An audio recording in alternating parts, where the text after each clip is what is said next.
Muy buenas tardes con todos, jóvenes. Ya pasamos el mediodía, ya empezamos la tarde. Vamos a desarrollar entonces en esta clase para nosotros la tercera práctica dirigida. Como hemos estado haciendo las clases pasadas, vamos a hacer un pequeño repaso, ¿no? Sobre los temas que vamos a tratar antes de desarrollar los ejercicios propiamente dichos, ¿no? Lo bueno que a partir de esta tercera día los temas ya son prácticos, ¿no? O sea, vamos a hacer pues operaciones matemáticas directas y a muchos pues les gusta eso, ¿no? Porque en la parte teórica a veces eh, como que se complica un poco más por el hecho de que hay que estar leyendo continuamente, ¿no? Pero aún así, la parte pues teórica es fundamental en la solución de los ejercicios, ¿no? Ya habíamos mencionado de que en química realmente los problemas son bastante sencillos, ¿no? De desarrollar, pero la mayoría de estudiantes no lo ve sencillo porque no conoce pues la parte teórica, ¿no? No lo conoce bien, ¿no? Si lo conociera diría, pues allá esto, marco esto y listo la respuesta.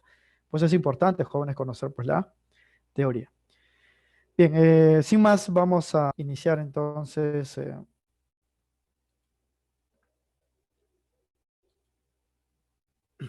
la clase.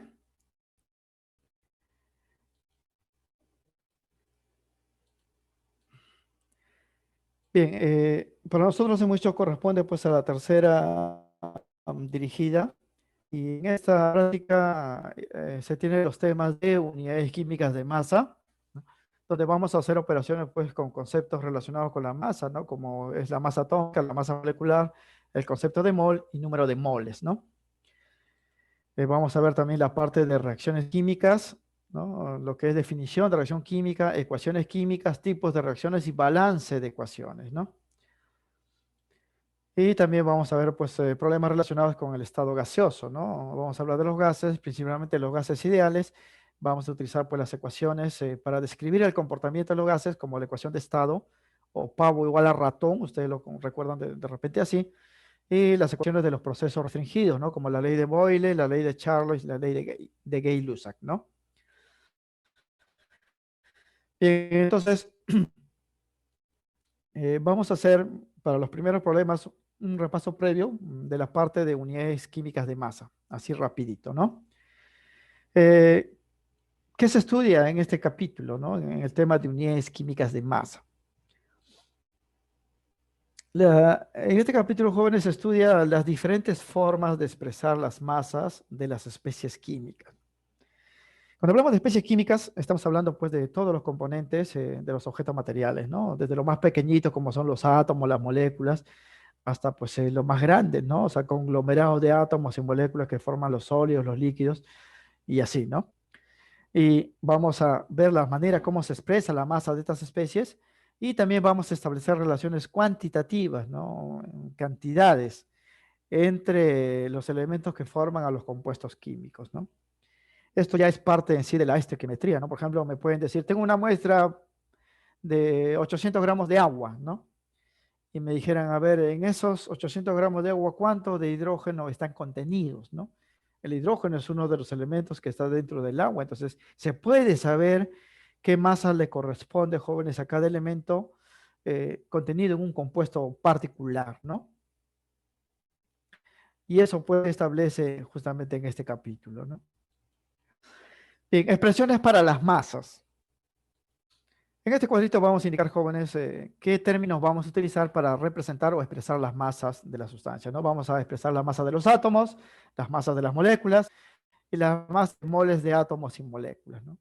Si tengo un átomo y quiero expresar su masa para hacer cálculos, voy a utilizar lo que se llama la masa atómica promedio, Ma, así se nota. Si tengo moléculas, ¿no? Ojo que cuando hablamos de átomos, estamos hablando pues, de las sustancias símbolos, ¿ah? Hierro, calcio, oxígeno, carbono, ¿no? Hidrógeno, helio, ¿no? Cuando hablamos de moléculas, estamos hablando de sustancias que se representan con fórmulas, ¿no? Como H2O para el agua, O3 para el ozono, ¿no? CO2 para el dióxido de carbono, NH3 para el amoníaco, H2SO4 para el ácido sulfúrico y así. Las moléculas poseen masas que se expresan con este término llamado masa molecular promedio. Y esta masa molecular promedio se determina a partir de la suma de las masas atómicas de los átomos que forman la molécula en relación a la fórmula. Las masas atómicas promedio, jóvenes, ya van a estar calculados. Quiere decir que la masa de los átomos ya se van a conocer y van a estar dados en esta unidad que se llama la UMA. Es una unidad especial muy pequeñita y justa, ¿no? Para los átomos y las moléculas, porque las moléculas también poseen esta unidad. Los átomos y las moléculas son cuerpos muy pequeños, jóvenes, cuyas masas no se pueden expresar en kilogramos, ni en gramos, ni siquiera pues en miligramos, ¿no? Requieren una unidad muy pequeña. Es así. En los cálculos, normalmente las masas atómicas ya le van a venir de dato. Y ya están medidos, jóvenes, mientras que la masa de las moléculas sí hay que calcularlo a partir de la suma de los átomos que conforman a la molécula en relación pues a la fórmula, ¿no? Las masas atómicas se indican, jóvenes, en todas las tablas periódicas, ¿sabes? Mientras que las masas moleculares no. Esto depende de la fórmula del compuesto. Esto como referencia, ¿no? Porque en las operaciones, jóvenes, que vamos a hacer operaciones no en un masa, o sea, no para átomos ni para moléculas, sino para cantidades enormes de átomos y moléculas. Cantidades que se relacionan con un número que es una constante universal, que es este número de acá, 6,022 por 10 a la 23 átomos o moléculas. Ese número se llama el número de la mol, ¿no? Y se conoce como el número de Avogadro. Por eso en los problemas no vamos a hacer operaciones con un átomo, una molécula, sino con moles de átomos, moles de moléculas, ¿no? Donde cada mol va a representar esta cantidad de partículas, ¿no? Si en un problema me dicen, tengo una muestra formada por 5 de hierro, entonces me dice que esa muestra está formada por 5 veces esta cantidad de átomos de hierro. O si me dicen, ¿no? Que tengo una muestra con 3 moles de agua, entonces me están diciendo pues que esa muestra contiene 3 veces este número de moléculas H2O de agua, ¿no? Como ya tenemos cantidades enormes, las masas de esas muestras ya no van a estar en UMA, ¿sabes? Porque UMA es solamente para un átomo, solo para una molécula. Sus masas van a estar en gramos, porque ya estamos hablando de un número enorme de átomos y moléculas. Cuando la masa de los átomos y las moléculas se expresan en gramos, se le denomina masa molar, ya masa de moles, ya no masa de un átomo, una molécula, sino masa de moles de átomos y moléculas, y se va a indicar en los problemas en forma de gramos, o también se puede indicar como está aquí en gramos por mol. Siempre que le den gramos por mol, masa molar, ¿no? Masa de moles de átomos y moléculas. Bien, la UMA, que es la unidad, jóvenes, para la masa de los átomos y las moléculas, se define de esta manera, por si acaso, en teoría. La UMA se define como la masa de un átomo de carbono llamado carbono 12, átomo patrón, sobre 12. Se dice que es la 12ª parte de la masa del átomo de carbono 12, que en gramos equivale pues a este valor, 1,66 por 10 a la menos 24 gramos. 10 a la menos 24 es un número muy pequeño, ¿no?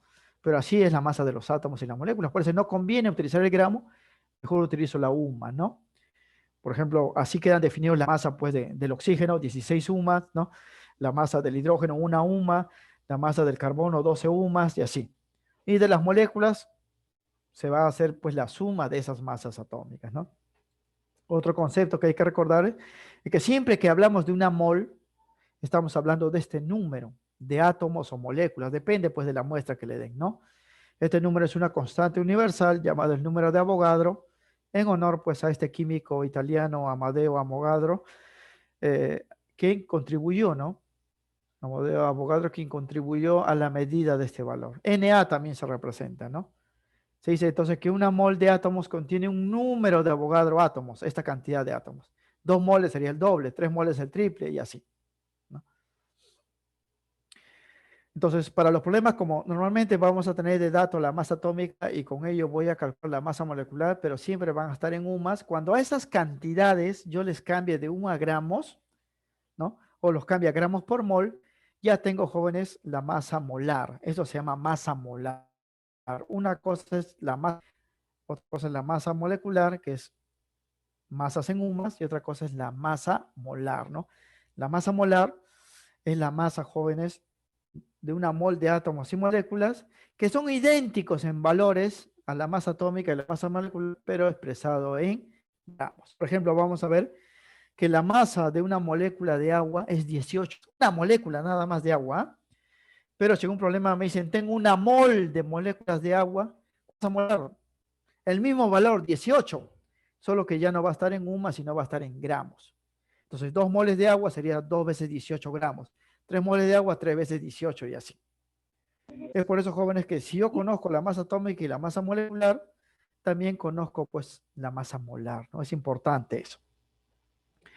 La aplicación lo vamos a ver, jóvenes, en los ejercicios y se van a dar cuenta pues que es bastante sencillo, ¿no? Bien, otra definición que hay que saber en esta parte para desarrollar los ejercicios es analizar, jóvenes, la composición de los elementos en un compuesto.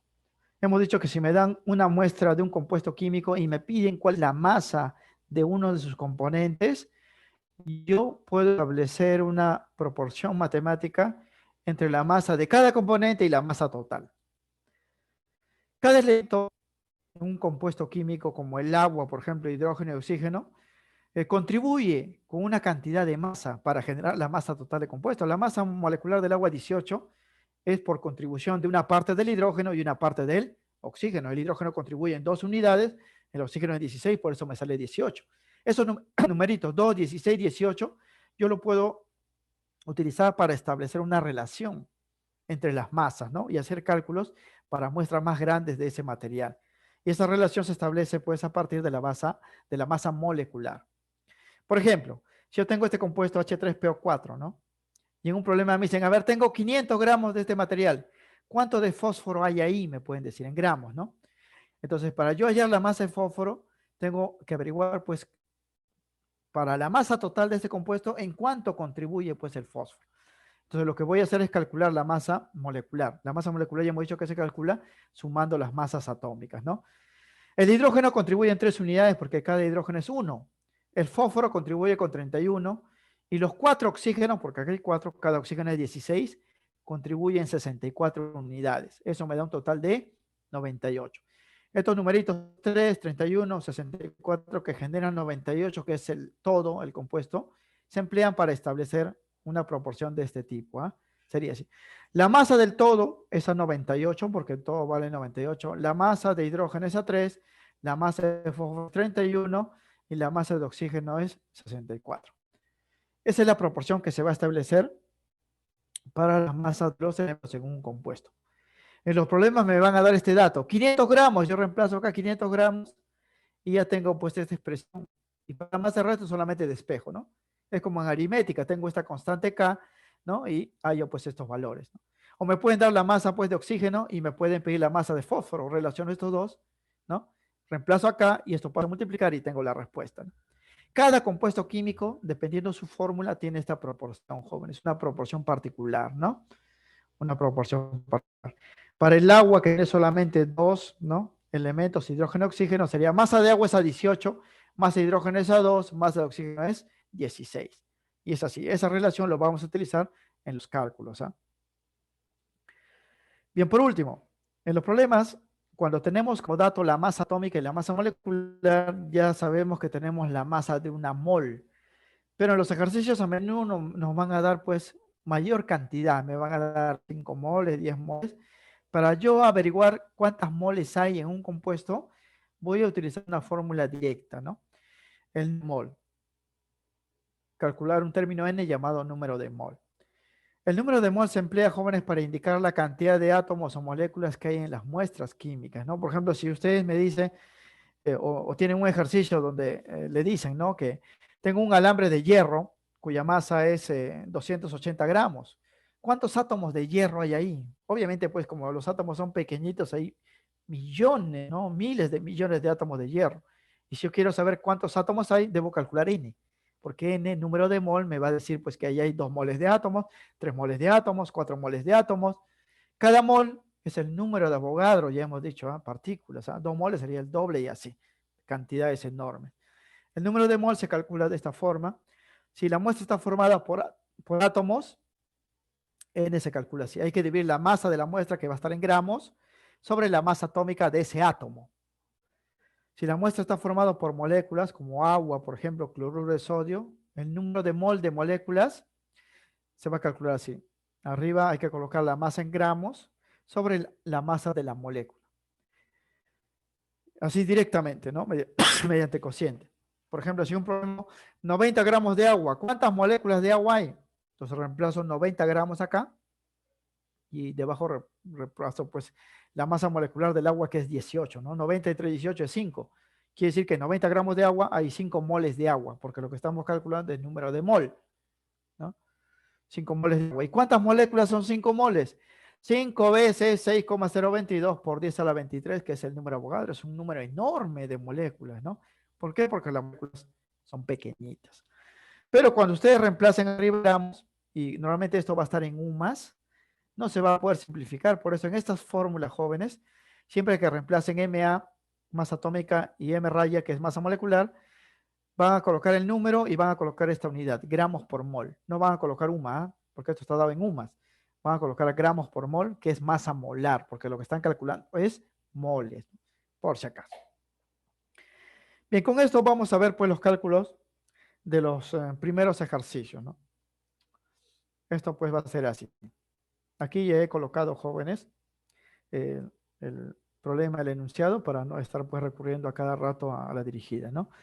Nos dice, ¿cuántos iones calcio tendrá una muestra de dibro de calcio que contiene 1,62 por 10 a la 24 iones bromuro? Bien, el compuesto se llama dibromuro de calcio, significa que está formado por un calcio y un bromo. Un calcio y un bromo. Yo debo deducir la fórmula para establecer la relación entre los componentes de un compuesto químico, como hemos dicho, ¿no? Bien, entonces va a ser así. El dibromuro de calcio es un compuesto iónico con esta fórmula, dibromuro de calcio. Como todo compuesto iónico está formado por iones de cargas opuestas. Uno será pues el calcio más 2 y el bromo menos 1, ¿no? Porque hay dos bromos, sería pues 2 bromos sería menos 2. Más 2 menos 2 siempre te da 0. En este problema me dan esta cantidad de iones, ¿ah? Iones bromuro, dice que es 1,62 por 10 a la 24 iones. Y me piden, conociendo eso, ¿cuántos iones calcio hay? Entonces, para establecer pues la cantidad de iones de cada especie en este compuesto, voy a utilizar la fórmula, ¿no? Como está acá. La fórmula dice, jóvenes, que por cada calcio hay 2 bromos, ¿no? O sea, si hay un ion calcio, hay 2 iones bromo. La fórmula me dice eso, entonces yo establezco esta proporción. Los iones calcio es a 1, ¿verdad? Porque hay un solo calcio. Y los iones bromo es a 2 porque hay 2 iones calcio. En este problema me están pidiendo cuántos iones calcio hay en la muestra si conozco esta cantidad de iones. Esto es dato. 1,62 por 10 a la 24. Entonces únicamente debo reemplazar, ¿no?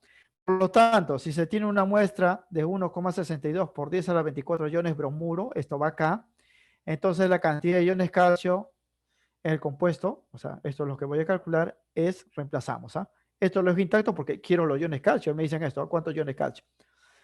Los iones bromuro los reemplazo acá, 1,62 por 10 a la 24, y simplemente hago la operación. ¿Cuánto sale esta división? Porque esto hay que multiplicar uno acá. ¿Cuánto saldría esa división? Ya eso es la, pues, mamá, ¿no?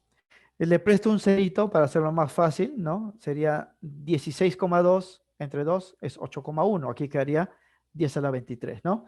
Entonces, los moles de ion de calcio sería 8,1 u 8,10 que está acá por 10 a la 23, ¿no? Porque estoy prestando un 10, un 10 acá sería 16,2 entre 2, 8,10 por 10 a la 23. La respuesta es la B. Entonces, así de simple, jóvenes, ¿ah? Si queremos átomos o iones, simplemente vemos pues la fórmula. Hay un átomo de calcio por cada 2 átomos de bromo, ¿no? En este caso son iones porque el compuesto es iónico, ¿no? Y para las masas, utilizo pues las masas atómicas. Ahí sí tendría que calcular la masa molecular. Pero aquí no me dan pues la masa molecular, solamente átomos ionizados en este caso. Esa es la respuesta. La B. Para las dos, en la 2 sí vamos a establecer una porción, como hemos dado, para el compuesto que me dan HGS, y con ello voy a calcular la masa de mercurio. Dice, en la naturaleza el mercurio se encuentra en un mineral llamado cinabrio. Este es el mineral. El mineral está formado por mercurio y azufre. Dice, ¿cuántos gramos de mercurio están contenidos en 696 gramos del compuesto? O sea, me están dando, fíjense, el todo, 696 gramos, y me están pidiendo solamente esta parte, Hg, que es el mercurio.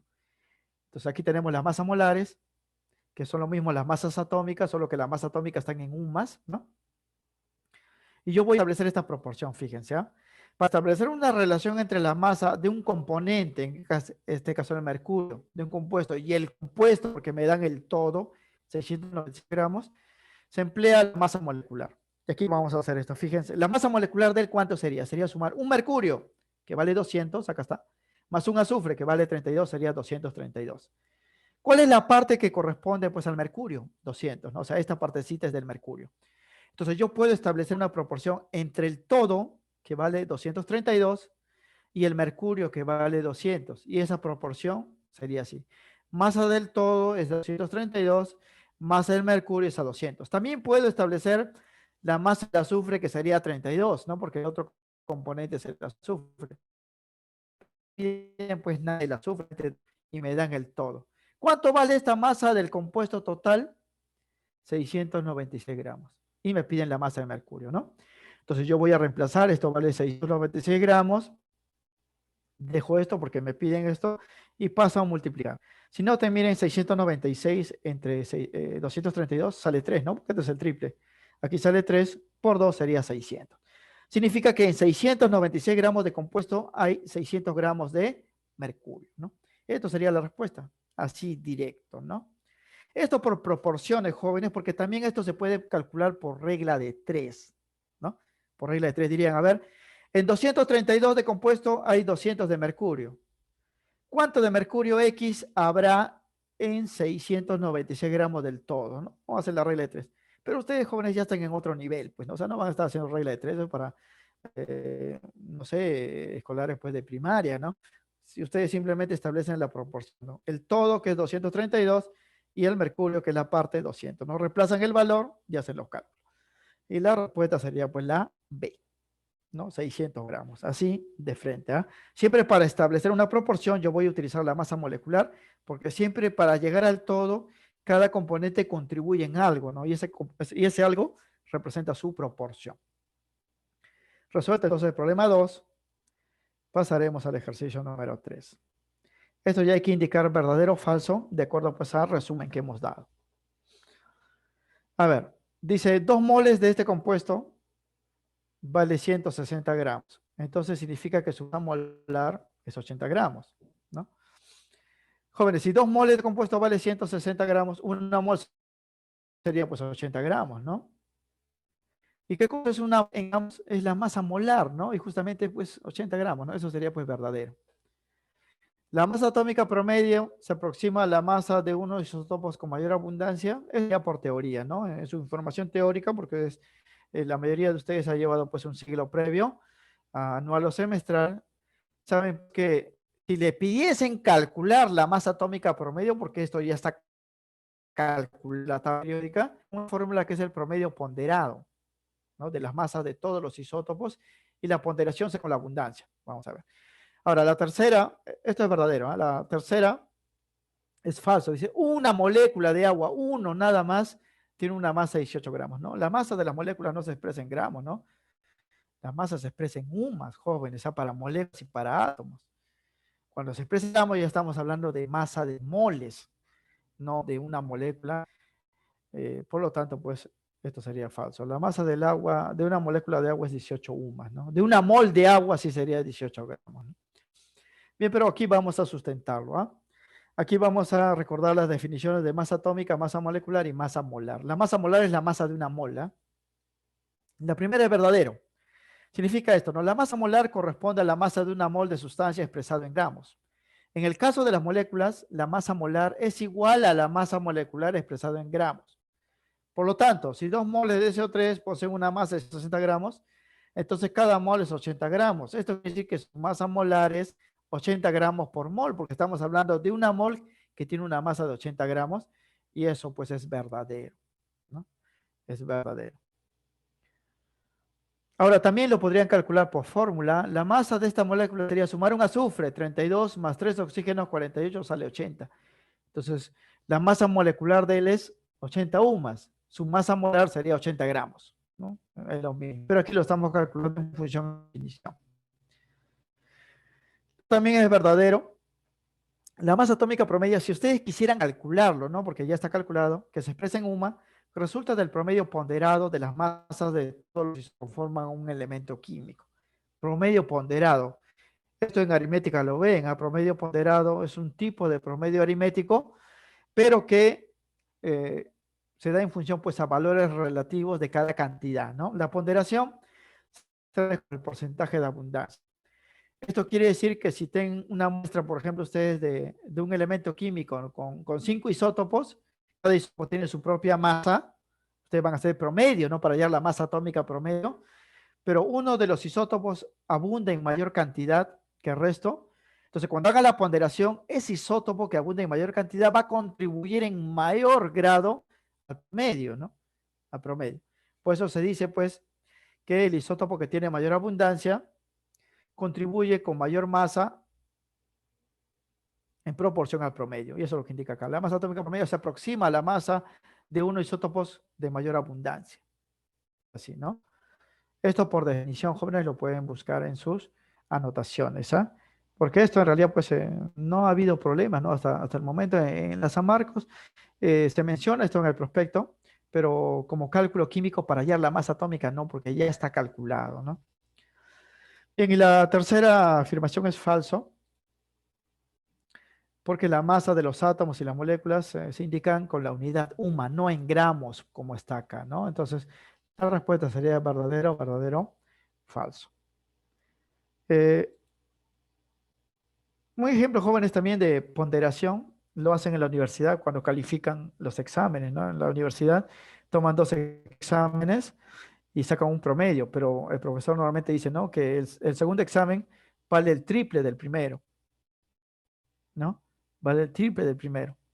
Entonces, cuando hagan el promedio, no van a sumar nota primero más nota segundo entre 2, ¿no?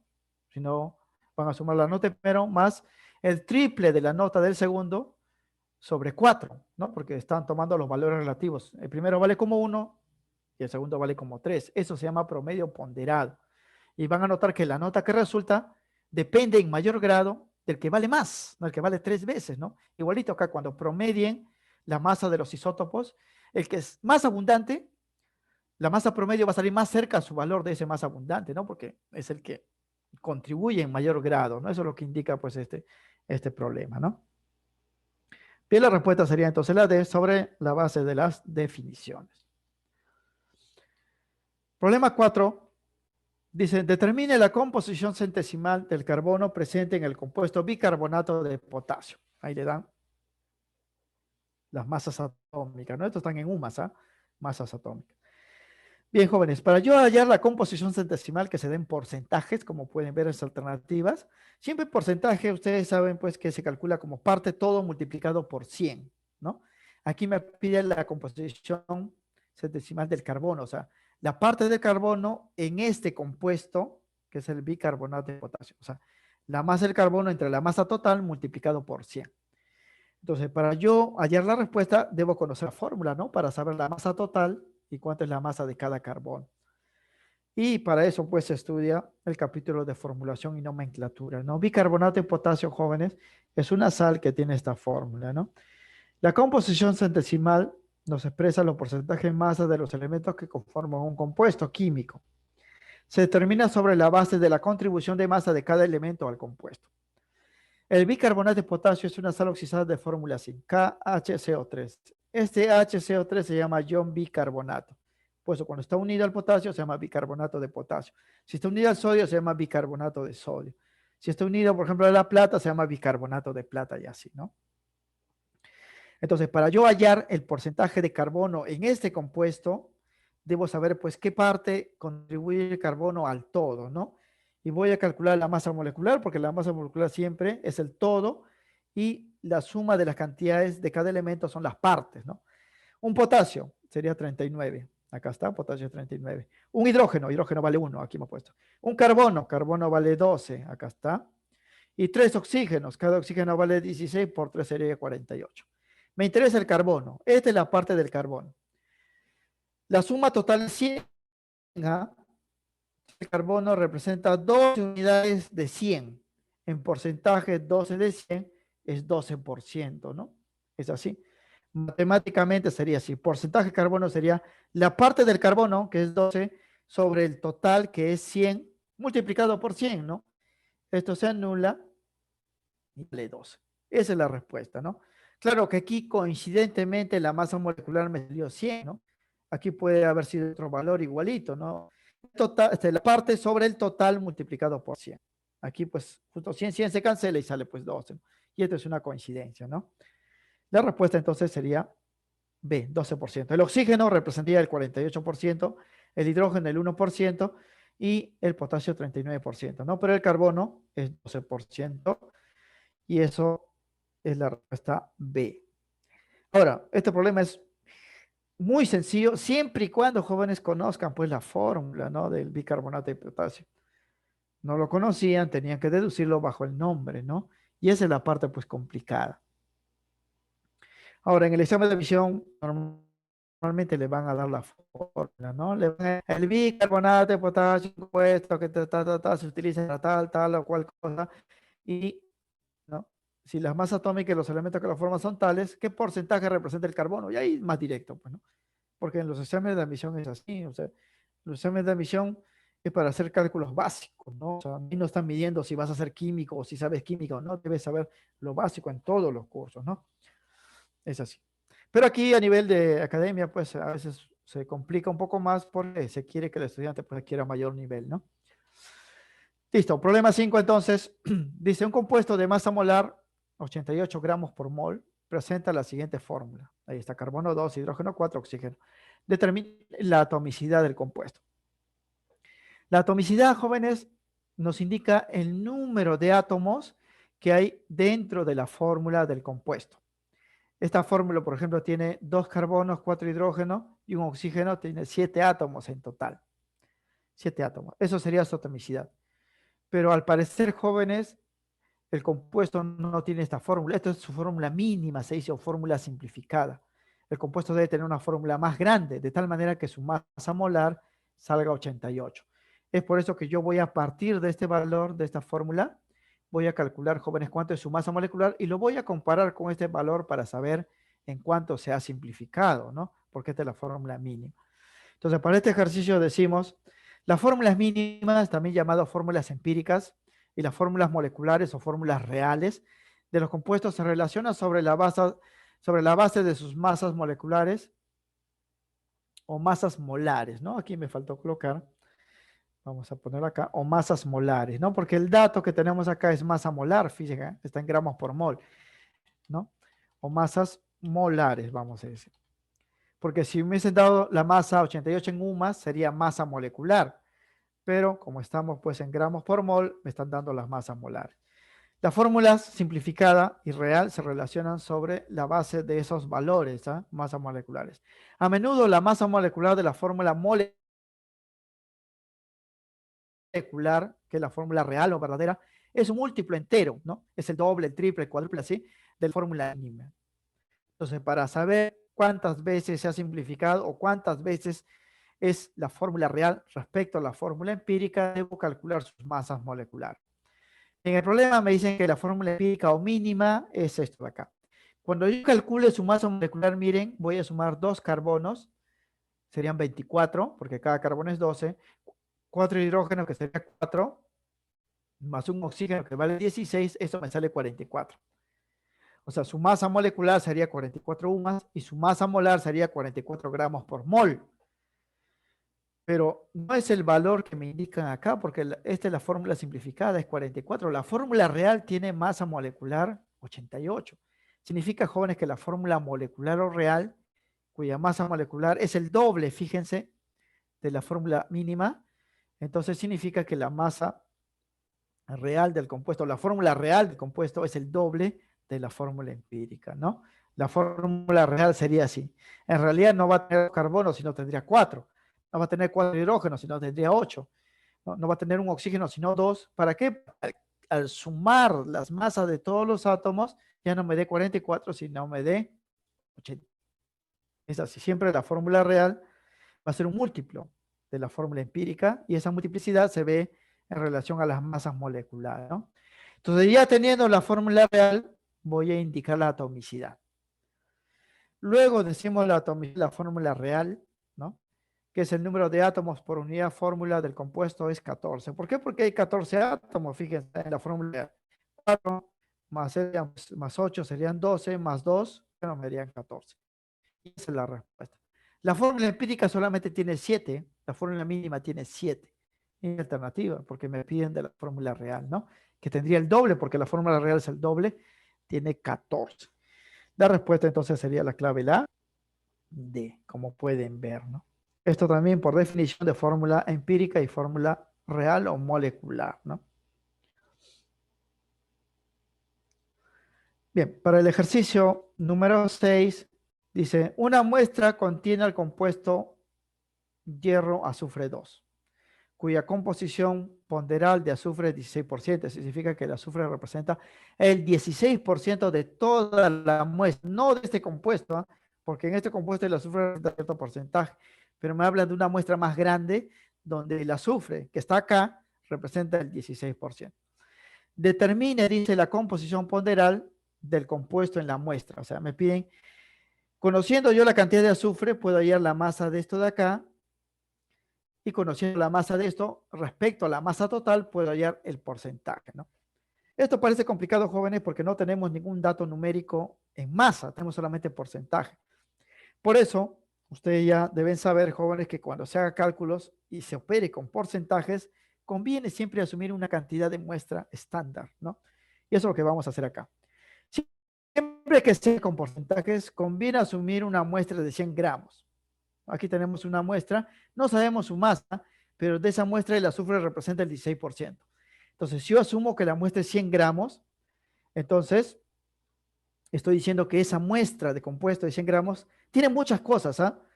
Entre las cosas que contiene este compuesto. Eso es lo que me dice el problema. ¿Ah? Dice, una muestra contiene este compuesto. O sea, hay otras cosas más, ¿no? Pero también contiene este compuesto. Y dentro de esa muestra de 100 gramos, el azufre representa el 16% de la masa total. Eso quiere decir que la masa del azufre es de 16 gramos. ¿Por qué? Porque 16% de 100 gramos es 16 gramos, ¿no? Entonces es así. Yo he asumido, jóvenes, que la muestra total vale 100 gramos. Y en esa muestra total el azufre representa el 16%, entonces la masa de azufre sería 16 gramos. Pero lo que me piden a mí es qué porcentaje representa la masa de este compuesto en ese total que he asumido, que es 100 gramos. Entonces, conociendo yo ya la masa de azufre, puedo hallar la masa del todo y comparándolo con 100, puedo hallar el porcentaje de él en ese 100. Para ello, voy a volver, jóvenes, a establecer una relación entre el azufre, porque tengo el dato del azufre, y el todo, ¿no? Como ya conocemos la masa de azufre, podemos determinar la masa del todo que lo contiene, ¿no? Entonces, este va a ser así. Miren, el todo pues, tiene una masa molecular que resulta de sumar un hierro. Cada hierro vale 56. Y dos azufres, cada azufre vale 32, porque en la fórmula, miren, hay dos azufres. Sería 32, sería 64, ¿no? 120. Voy a relacionar entonces el todo con el azufre. Esta es la parte del azufre. ¿Por qué? Porque yo tengo dato del azufre, 16 gramos, y necesito el todo para saber este todo qué porcentaje representa de la muestra total, ¿no? Entonces voy a establecer esta proporción como ya sabemos. El todo se relaciona con 120 porque eso es del todo y el azufre se relaciona con 64. Este valor es dato, ¿eh? 16 gramos, que es el 16% del todo que he asumido. Entonces, a reemplazar acá, ¿no? 16 entre 64, esto sale pues un cuarto, paso a multiplicar, 120, la masa del compuesto sería 30 gramos. Quiere decir, jóvenes, que así como hay 16 gramos en los 100 que he asumido de azufre, hay 30 gramos del compuesto en los 100 gramos que he asumido. En porcentaje, ¿cuánto sería eso? Obviamente, pues 30 gramos de este compuesto en 100 gramos sería pues 30%, ¿no? Y esa es la respuesta. Es la alternativa C. Por eso conviene, jóvenes, asumir siempre una muestra cuando se trabaje con porcentaje. Entonces, la operación final sería esto. Finalmente, el porcentaje en masa de este compuesto en la muestra inicial es así. Porcentaje de él sería. Masa de este compuesto lo hemos calculado es 30 gramos. Masa total es 100 gramos. Lo he asumido, multiplicado por 100, eso me sale 30%. Y eso es la respuesta que es la clave pues C. Si no asumiese, jóvenes, la masa total de 100 gramos, tendría que hacer operaciones con variables, ¿no? Con álgebra, ¿no? Y eso pues, sería formular una serie de ecuaciones matemáticas, luego resolverlo, y no me conviene. Por eso en los problemas, siempre pues que hagan cálculo, en este caso conviene hacer operaciones con asumiendo 100 gramos, ¿no? Esto sería pues de esta forma, ¿no? O sea, ustedes le dan un total, yo asumo que 100 gramos, y me dicen que el 16% corresponde al azufre, entonces el azufre es 16 gramos. Con ese azufre hallo la masa de esto de acá, de este compuesto, me sale 30, quiere decir que en esos 100 gramos asumidos, hay 30 de compuestos, que en porcentaje representa 30%, ¿no? Esa es la respuesta. Y vamos a ver que en otros ejercicios, no solamente esta parte, siempre conviene como cantidad pues inicial, ¿no? Bien, los problemas que siguen ponen a la parte acá también y dar las soluciones pues sobre la base de ese repaso, ¿no? ¿Qué son las reacciones químicas, jóvenes, no? Las reacciones químicas son procesos de una o más sustancias por efecto de la energía o por interacción entre ellas se combinan. Acá hablamos de combinación, no de mezcla. Combinación, generando nuevas sustancias con propiedades y estructuras diferentes a las iniciales. Eso es una reacción química. Puede participar una sola sustancia, ¿no? Por efecto de la energía, por ejemplo, calor, puedo lograr que se descomponga y genero nuevas sustancias diferentes, ¿no? O pueden haber dos o más sustancias que cuando interaccionan, hacen contacto, se combinan y forman otras sustancias nuevas, ¿no? Con propiedades y estructuras diferentes. Eso es una reacción química. Debe haber cambio químico, es decir, debe aparecer sustancias que no estaban al inicio, ¿no? Porque no todos los cambios que experimenta la materia jóvenes son reacciones químicas, algunos son físicas, ¿ah? Físicas ocurren si no hay formación de nuevas sustancias. El material inicial y final es el mismo, ¿no? Por ejemplo, cuando ustedes hierven el agua pasa de la forma líquida a la forma de vapor, sigue agua. Esto es un cambio físico. Pero si ustedes jóvenes al agua le aplican electricidad y descomponen el agua mediante la electrólisis, separan el hidrógeno y el oxígeno y se aparecen reacciones. Ahí sí correspondería a una reacción química. ¿Por qué? Porque aparecen nuevas sustancias. En general, ¿cómo me doy cuenta, jóvenes, cuando un cambio que estoy observando es una reacción química, ¿no? Las reacciones químicas son procesos complejos y se diferencian de los cambios físicos debido, jóvenes, a una serie de evidencias, ¿no? Muchas de ellas evidencias observables que nosotros lo podemos notar. Y estas son las más comunes, ¿no? Hay cambios organolépticos. O sea, siempre que hay reacción química, hay cambios que lo podemos detectar por nuestros órganos sensoriales. Va a haber cambios de color, puede haber cambios de olor o de sabor, ¿no? También puede haber cambios térmicos, ¿no? O sea, los materiales que yo reúno se supercalientan o se superenfrían, ¿no? Inclusive algunos se calientan tanto que se enciende fuego, ¿no? O algunos se enfrían tanto que se solidifican, jóvenes, y se fragmentan. Eso me indica que estoy observando una reacción química. Liberación de sustancias gaseosas, ¿no? A veces cuando ustedes hacen contactos materiales, aparece un gas que no estaba ahí, ¿no? Eso también me indica que lo que estoy observando es una reacción química. O formación de precipitados, ¿no? Esto normalmente cuando reaccionan líquidos, ¿no? Ustedes mezclan a menudo líquidos incoloros y se enturbia, ¿no? Aparece pues un líquido de un color distinto que se va al fondo del recipiente, ¿no? Eso se llama precipitado. Eso también garantiza que hay una reacción química, ¿no? Claro, eso lo podemos observar directamente, ¿no? Claro que aquí solamente tenemos que imaginarlo, pero gracias pues a que tenemos clases virtuales podemos incluir imágenes. Esto lo veríamos así, por ejemplo, ¿no? Cambio de color, fíjense, cuando ustedes muerden una manzana, lo dejan a la intemperie, observan pues que el color varía, ¿no? ¿Por qué? Porque al morder están quitando la cobertura, los compuestos que estaban internamente hacen contacto con el oxígeno del aire, se oxidan y quedan así. Este es un ejemplo de reacción química, ¿no? Cambios térmicos, ¿no? Por ejemplo, ahora que utilizamos alcohol para casi todo, entonces ese alcohol, jóvenes, si lo acercamos al fuego se puede quemar, genera un cambio térmico, no se desprende pues una llama, pues hay que tener cuidado, sobre todo con el alcohol en gel. Si estamos cocinando, jóvenes, tenemos pues que quitarnos el alcohol con el agua, ¿no? Lavarnos, ¿no? No vayan a estar cocinando y se han echado previamente alcohol en gel, se pueden quemar las manos, ¿no?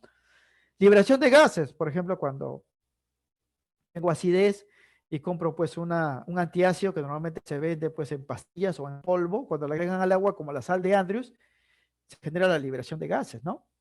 Es así, eso también indica que hay reacción química, ¿no? O la formación pues de precipitados. Eso, por ejemplo, miren aquí cuando mezclan dos líquidos incoloros y aparece de frente pues un material amarillento, ¿no? Que no estaba ahí. Y ese material es insoluble, se va al fondo. Eso se llama precipitado. Precipitado. Entonces, eso debemos observar, jóvenes, para garantizar que lo que estoy viendo corresponde a una reacción química y no es un cambio físico ordinario, ¿no? Bien, pero en realidad esos cambios que estamos citando no los vamos a ver, ¿no? Porque a nivel teórico lo único que vamos a ver son las ecuaciones químicas. ¿Qué son las ecuaciones químicas? Son pues las representaciones de lo que ocurre en una reacción química, ¿no? O sea, toda reacción química se puede representar esquemática con una ecuación química donde se emplea símbolos y fórmulas de las sustancias que se transforman, ¿no? Y de las sustancias que se producen. Así como los estados físicos, nos indica si el material está en forma sólida, líquida o gaseosa. Podemos indicar también otros parámetros, ¿no? Si se ha absorbido energía o se ha liberado energía, o si ha utilizado catalizadores y así. Las ecuaciones químicas tienen muchos símbolos, jóvenes, fórmulas que nos indican pues las condiciones a las cuales se han desarrollado. Sin embargo, nosotros vamos a ver normalmente las ecuaciones químicas más simples, ¿no? Por ejemplo, cuando disolvemos el metal en ácido muriático, se expresa eso mediante esta ecuación, la ecuación química, siempre separado por una flecha. La primera parte, ustedes ya saben que se llama reactantes o reactivos. La segunda parte se llama pues los productos o resultantes, ¿no?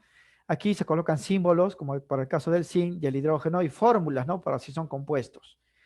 Los subíndices no solamente a veces tienen números, también tienen, jóvenes, entre paréntesis los estados físicos de los materiales. Sólido, gaseoso, AC significa que está disuelto en agua, acuoso, ¿no? Y a veces incluye, jóvenes, la energía, aquí se desprende calor. Números enteros que van asociados a cada sustancia se llaman coeficientes que balancean la ecuación, coeficientes estequiométricos, donde los símbolos, jóvenes, entre paréntesis son los estados físicos, o sea, sólido, AC acuoso, G gaseoso, L líquido. La flecha indica el sentido de la reacción, un solo sentido se llama reacción irreversible, porque hay reacciones en doble flecha, ¿no? Reacciones reversibles que se van a ver más adelante. Los números 1, 2, 1, 1 se llaman coeficientes que balancean la ecuación. En esta clase vamos a ver prácticamente el balance, ¿no? Bien, tipos de reacciones químicas, ¿no? En este punto se evaluarán las diferentes formas de cómo se escriben las ecuaciones químicas, lo cual depende de la naturaleza de los reactivos. Quiere decir, jóvenes, que las ecuaciones químicas van a depender de quiénes están reaccionando, porque no todos los materiales reaccionan de la misma manera. Aquí vamos a ver 4 ecuaciones químicas principales, ¿no? Con estos nombres: reacciones de síntesis, de descomposición, de sustitución, desplazamiento y reacciones de intercambio. Este último es metatesis, ¿no? Y tienen estas formas, y aquí está indicado. Dos reactantes forman un solo producto, ¿no? Se llama reacción de síntesis. Varias sustancias, elementos o compuestos se combinan formando una sustancia más compleja, más grande, ¿no? Se unen, síntesis. En cambio, la reacción de descomposición se parte de un solo reactante y forma varios productos. Una sustancia compleja se transforma en otra, elemento compuesto de estructura más simple, ¿no? Se descompone, por eso se llama reacción de descomposición. Reacciones de sustitución o desplazamiento. Un elemento pasa a ocupar el lugar de otro. Noten aquí hay un compuesto, aquí hay un elemento, ¿no? Pero en los productos se nota, jóvenes, que el zinc ha sustituido al cobre y se ha quedado con el cloro. El cobre que ha sido sustituido queda libre, ¿no? Hay una sustitución o desplazamiento, ¿no? Así se llama estas reacciones. Reacciones de intercambio. Noten, acá hay dos compuestos, pero en los productos han intercambiado componentes. Miren, el sodio primero está unido con el cloro, pero en los productos el sodio está unido ahora con el nitrato. Y la plata está unido con el cloro. Han intercambiado, ¿no?, componentes. Se llama reacciones de intercambio. Dos elementos de compuestos distintos intercambian sus posiciones obteniendo nuevos compuestos. Las reacciones de intercambio, esto de acá, se conocen también como reacciones de metátesis, ¿no? O de doble desplazamiento. A veces se le conoce más así que con el nombre de intercambio. 4 tipos, entonces recuerden, que lo van a reconocer por la forma de las ecuaciones. varios reactantes, solo producto, síntesis. Un solo reactante, varios productos, descomposición. Un elemento reemplaza a otro elemento en un compuesto, sustitución. Compuestos intercambian sus componentes generando distintos compuestos, intercambio o metátesis, ¿no? Es así.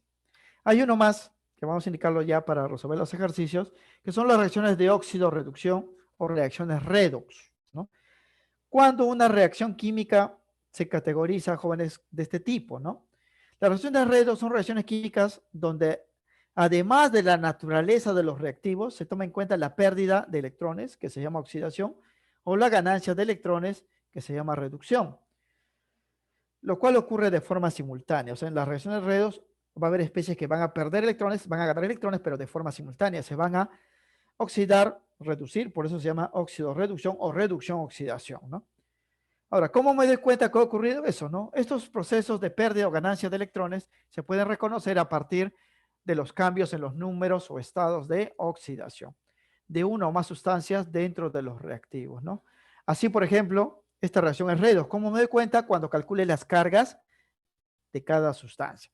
Y eso lo hemos visto, jóvenes, en la clase de nomenclatura, calcular los números o estados de oxidación, ¿no? El zinc está solito, neutro, el hidrógeno más 1, el cloro menos 1, porque ambos deben sumar 0, el hidrógeno siempre pues es más 1, salvo algunos casos especiales. Aquí el cloro menos 1, el zinc más 2, pues 2 cloros hacen menos 2, con el más 2 sería 0, y el hidrógeno que no está combinado con nadie es 0. Notan, jóvenes, que el zinc cambia de carga, ¿no? De 0 a más 2, eso se llama oxidación porque pasa de neutro a perder electrones. En cambio, el hidrógeno pasa de más 1 a 0, ¿no? Está pasando de un catión a volverse neutro, está recuperando los electrones, está ganando, eso se llama reducción. Así lo pueden identificar. Por último, el balance de las reacciones. Hay 3 métodos, ustedes ya saben, el método pues, de tanteo, que es para las reacciones simples, ustedes ya lo conocen eso. El método de coeficientes indeterminados, un método algebraico para reacciones un poco más complejas, simplemente es una extensión del redox, del método del tanteo, y el método balance por el método redox, ¿no? Que solamente son para reacciones redox. Solo se aplica a reacciones redox y en forma resumida se puede desarrollar en 3 etapas o 3 pasos. Estos son los siguientes. Primero, se identifican las especies que se oxidan y reducen a partir de los cambios en los números de oxidación, o sea, conociendo estas cargas. Segundo paso, se cuentan los electrones ganados o perdidos, ¿no? En la oxidación y la reducción, previo balance de los átomos de lo que se oxidan y reducen. Significa que si acá hay un zinc, acá hay un zinc, ya está balanceado. Pero acá hay 2 hidrógenos, acá hay 1, aquí debo multiplicar por 2 antes de hacer el conteo. Y el paso 3 dice, se iguala la cantidad de electrones ganados y perdidos, multiplicando dichas cantidades por los mínimos enteros. Estas cantidades representan los coeficientes de las sustancias que se oxidan y reducen. Eso lo vamos a ver ya en el balance. Y se puede hacer una extensión aquí, ¿no? Si la reacción redox se desarrolla en medio ácido, porque también hay problemas de ese tipo, se completa el balance con agua, donde falta oxígenos, e iones hidrógeno.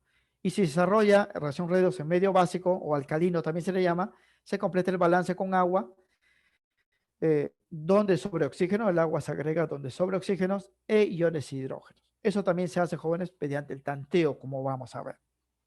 Bien, este resumen lo vamos a aplicar en la resolución de los ejercicios. Y sería pues de esta manera, ¿no?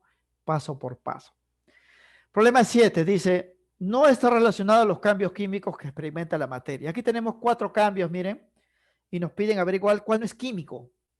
Obviamente, si no es químico, debe ser físico, ¿no? Entonces, para evaluar quién es físico, primero hay que descartar quiénes son químicos. Y ya hemos dicho que para que un cambio sea químico, al final del proceso deben aparecer nuevas sustancias que no estaban ahí. Porque si no aparecen nuevas sustancias, el cambio sería pues físico, ¿no? Entonces lo que vamos a hacer es lo siguiente, ¿no? En este problema. Para que un cambio, un proceso, ¿no? Porque se llaman procesos, experimenta la materia, sea considerada una reacción química, se debe verificar la formación de nuevas sustancias con propiedades y estructuras diferentes a las iniciales. O sea, debemos ver al final que han aparecido nuevas sustancias. Porque si no han aparecido nuevas sustancias, el cambio sería físico y esa sería la respuesta, porque me están preguntando, no está relacionado a los cambios químicos. Bien, este cuadrito ya lo vamos a indicar de frente. Putrefacción de los alimentos. ¿Cómo me doy cuenta, jóvenes, que los alimentos como la carne, por ejemplo, ¿no? Se ha podrido por el olor, ¿verdad? La carne contiene jóvenes proteínas, ¿no? Y cuando estas proteínas reaccionan químicamente con el medio ambiente, se forman sustancias llamadas las aminas. Una de ellas se llama la putrescina, ¿no? Que le da ese olor nauseabundo, pues, a la carne podrida, ¿no? Sobre todo, pues, a la carne de pescado, ¿no? Donde se produce la cadaverina, que también es una amina. O sea que las proteínas se han transformado en otras sustancias y yo lo detecto por el olor. Entonces, si se han formado nuevas sustancias, obviamente el cambio es químico, ¿no? Químico. Combustión de la tela de araña, ¿no? La tela de araña es un material orgánico y todo material orgánico se puede quemar. Cuando se quema algo que se forma, CO2 y agua, ¿no? CO2 y agua.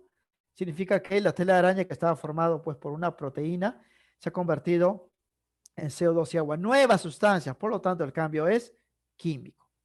Descomposición de la luz blanca, ¿no? Eso es simplemente un fenómeno de dispersión que vemos pues cuando aparecen los arcoíris, por ejemplo, ¿no? El material original no se altera para nada, ¿no? Ahí se utiliza, por ejemplo, un material que emite luz, se utiliza un prisma y se ve pues la dispersión de la luz, ¿no? Descomposición de la luz. Es un cambio físico porque ninguno de los materiales empleados se han transformado pues en otro. Esta es la respuesta. Preparar frituras, ¿no? Es agregar pues, compuestos normalmente orgánicos como papa, ¿no? O la carne, hacerlo reaccionar con el aceite, ¿no? Ahí se forman nuevas sustancias. Normalmente los carbohidratos son los que van a reaccionar, se van a quemar o combustionar, ¿no? Y cuando se quema algo, porque cuando se fríe, las papas no solamente pues, aparecen listas para comer, ustedes saben que también se pone negra porque una parte se ha quemado, ¿no? Se ha quemado, entonces eso es un cambio químico. Entonces, de los 4 cambios que estamos indicando, que se están indicando en este problema, la D no está relacionado a cambios químicos, es un cambio físico porque los materiales iniciales o finales siguen siendo pues los mismos, ¿no? En cambio, en las otras sí hay formación de nuevas sustancias, por lo tanto son cambios químicos. Y en estos jóvenes procesos, también se puede, pues, las evidencias, ¿no? Se pueden resaltar las evidencias, cambio de color, olor y así, ¿no? Bien, entonces la respuesta aquí sería la clave, la C. Descomposición de la luz no es un cambio químico, es un cambio físico. Bien, problema 8. Me pide de las siguientes reacciones químicas, indique aquellas que son consideradas redox. Y hemos dicho que para que una reacción sea de reducción-oxidación, debe haber cambios en las cargas de los átomos, ¿no? O sea, cargas iniciales un valor y cargas finales otro valor. Por lo menos un cambio, ¿no? Por lo menos un cambio. Porque si hay una oxidación, debe haber una reducción y viceversa, ¿no? Como mínimo. Entonces, en estos problemas, yo debo colocar pues las cargas de todos los elementos en las ecuaciones y ver pues quién ha experimentado cambios, ¿no? Pero en realidad pues no es necesario hacer de todos, ¿no? Porque aquí vamos a indicar pues algunas reglas prácticas también. Por regla práctica, jóvenes, para que una reacción química sea considerada reducción-oxidación, o sea, reacción redox, se debe verificar por lo menos un cambio en los números de oxidación de las sustancias iniciales y finales. Y por lo general, recuerden esto, por lo general, estos cambios se presentan en las sustancias elementales. O sea, siempre que en una ecuación química vea un elemento sin combinarse con nadie, ya de hecho, jóvenes, esa reacción va a ser redox. ¿Por qué? Porque esa sustancia que no está combinada, obviamente va a aparecer combinado en los productos, ¿no? Y al estar combinado ya habrá cambiado su carga, porque cuando está solito, sin combinarse, siempre su carga es cero. Como aquí, por ejemplo, miren esta ecuación. El hidrógeno está solito, su carga es cero, pero acá está combinado. Acá sí tiene carga y el hidrógeno combinado siempre es más uno. Aquí el oxígeno, miren, está solito, tiene carga cero, pero viene de un oxígeno combinado. Aquí sí tiene carga, ¿no? El oxígeno siempre es menos 2. Entonces, como ha habido cambios aquí en las cargas, estos dos procesos son redox. Aquí no hay sustancias elementales, todos son compuestos. Entonces, aquí sí tendría que calcular todos los números de oxidación y ver si hay cambios, ¿no? Pero aquí de frente puedo decir que estos dos procesos son redox, ¿no? Aquí tendría que verificarlo ya calculando cada una de las cargas. Por eso, el truco está acá, en ver que en la ecuación haya sustancias elementales, porque si son elementales, tienen carga cero Y si están combinadas ya tienen otra carga distinta, ¿no? Como aquí y aquí. Entonces, para la primera reacción, noten, el hidrógeno está solitario acá, siempre que está solitario, su carga es 0. Pero acá combinado y siempre que esté combinado es +1. Entonces hay un cambio de carga. Entonces esta reacción sí es redox. El segundo caso también. Miren, aquí el oxígeno está combinado, tiene carga -2, siempre que está combinado es -2, pero en su producto está 0, porque está neutro. Aquí cada oxígeno vale -2, sería -6, el azufre debe ser +6. Los dos hidrógenos aquí hacen +1, los 4 oxígenos hacen -8, para que todo sea 0, ¿no? Pues sea -8 más 2, este debe ser +6. Analicen las cargas, miren, hidrógeno +1, no hay cambio. Oxígeno -2, -2, -2, no hay cambio. Azufre +6, no hay cambio. Entonces, al no haber cambios en los números de oxidación, aquí no hay ni oxidación ni reducción. Para que sea redox debe haber cambios, ¿no? Es por eso que para este problema, las reacciones redox son 1 y 2, solamente 1 y 2, porque aquí no hay ni un cambio. Todos los hidrógenos siguen siendo +1, los oxígenos siguen siendo -2, y los azufres, aquí hay +6 y aquí también es +6, no hay cambio. Entonces la respuesta aquí sería la C, 1 y 2, ¿no? 1 y 2. Bien, para el problema 9 me piden determinar el coeficiente del agua y el número de electrones transferidos en ese orden, después de balancear la ecuación química. Bueno, cuando les piden jóvenes electrones transferidos, supone que son electrones que se han perdido y ganado, ¿no? Significa que esta reacción es redox, ¿no? También lo pueden balancear por tanteo, pero cuando balanceen por tanteo no van a poder conocer esto, ¿no? Los electrones transferidos. Entonces tiene que aplicar aquí el método redox, Esta ecuación es redox, voy a balancearlo. Y el método redox ya conocemos, jóvenes, que tiene 3 pasos, ¿no? Y los pasos los vamos a indicar así. Bien, la reacción química corresponde a un proceso redox, por lo que su balance se desarrollará por el método redox, ¿no? Aquí también faltó indicar, me comí esta letra, corresponde a un proceso redox. Por lo tanto, pues, se va a aplicar pues el método redox, ¿no? Porque es obvio, ¿no? Si la reacción es redox, aplicamos el método redox. El método redox no se puede aplicar a cualquier reacción, solamente a aquellas que son redox. Bien, primer paso del método redox es calcular, jóvenes, o averiguar quiénes han modificado sus números de oxidación. Y lo vamos a hacer de frente así. El carbono, fíjense, aquí está solito, tiene 0. Y aquí en el CO2 está combinado. Como cada oxígeno vale -2, esto sería -4, el carbono debe ser +4. En el otro compuesto, el hidrógeno es +1, oxígeno -2, sumando cargas, el azufre va a salir +6. Pero en su producto, miren, el azufre tiene otra carga porque está unido a 2 oxígenos. 2 oxígenos serían -4, él debe ser +4. El resto no cambia, jóvenes. Por eso en los procesos de balance redox, ustedes calculen siempre la carga para los elementos que sean diferentes al hidrógeno y al oxígeno, ¿no?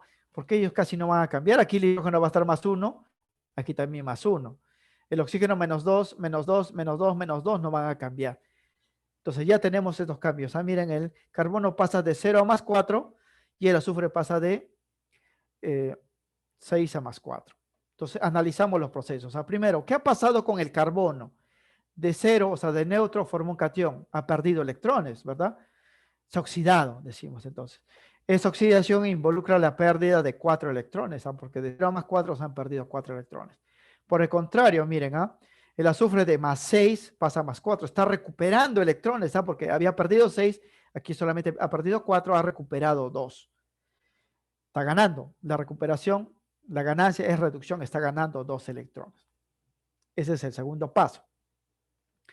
El tercer paso, jóvenes, consiste en hacer que estas cantidades ganadas y perdidas sean iguales, porque no lo son. Se han perdido 4, se han ganado 2. Para que sean iguales a estas cantidades hay que multiplicarlo por los mínimos enteros, los números enteros más pequeñitos, de tal manera que las cantidades sean iguales. Y esos mínimos enteros van a representar los coeficientes de las sustancias en la ecuación. Entonces aquí voy a multiplicar, miren, por 1 para tener 4 electrones perdidos, y aquí voy a multiplicar por 2 para tener 4 electrones ganados. Significa, jóvenes, que se transfieren 4 electrones, ¿no? Porque se pierden 4 y esos perdidos van a ser ganados, ¿no? 4 también. Transferencia de 4 electrones, Listo, esto es numerito 1, va a afectar la oxidación. O sea, acá el carbono y acá el carbono. Este 2 afecta la reducción. Acá el azufre, aquí, ¿no? Y acá el azufre. Entonces, reemplazando, quedaría así.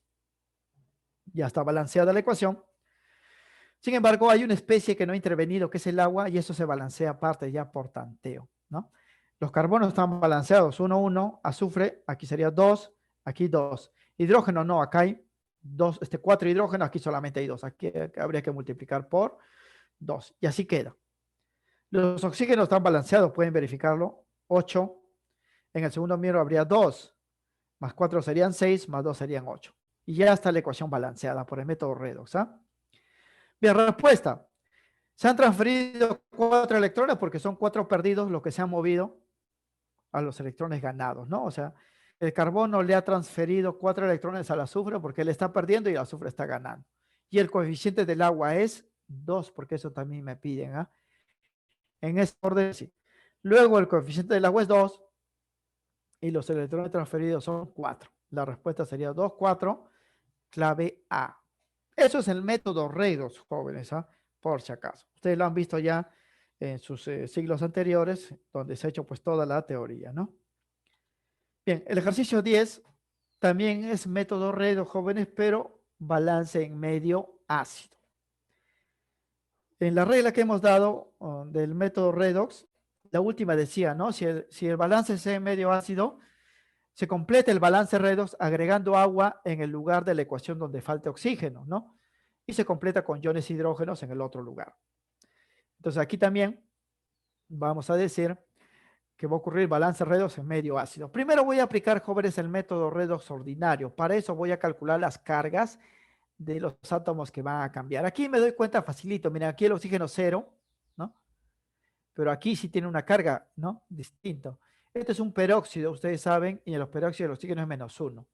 Aquí el nitrógeno está unido a 3 oxígenos, tiene una carga, y aquí el nitrógeno unido pues a un solo oxígeno tiene otra carga, ¿no? Entonces son los que van a cambiar de carga.